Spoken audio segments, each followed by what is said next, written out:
अस्सलाम वालेकुम dear viewers और अजीज़ अतिबा कराम। हकीम कमर दीन सन्यासी मरहूम, उनका ये नुस्खा उनके एक शागिर्द ने भेजा, जो कि एक नहायत ही आला नुस्खा है। ये आँखों के अमराज के लिए है। इसमें सुहागा खाम 10 ग्राम, नौशादर 5 ग्राम है, कलमी शोला जो है 2 ग्राम है, और पानी फिल्टर किया हुआ पानी, साफ पानी जो है ये 80 मिलीलीटर है।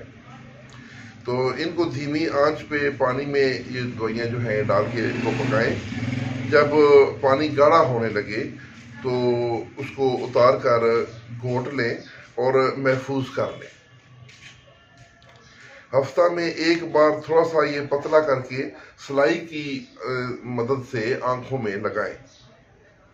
ये आंखों का गर्दो गुबार साफ करती है, नज़र तेज करेगी, और थोड़ा सा ये लगता भी है आंखों में, लेकिन बाद में ठंडक पड़ जाती है।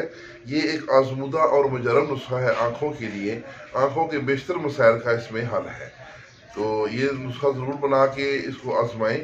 और हकीम जो ये सन्यासी हैं कमर दीन मरहूम, उनके लिए ख़ुसूसी तौर पर दुआ की दरख्वास्त है।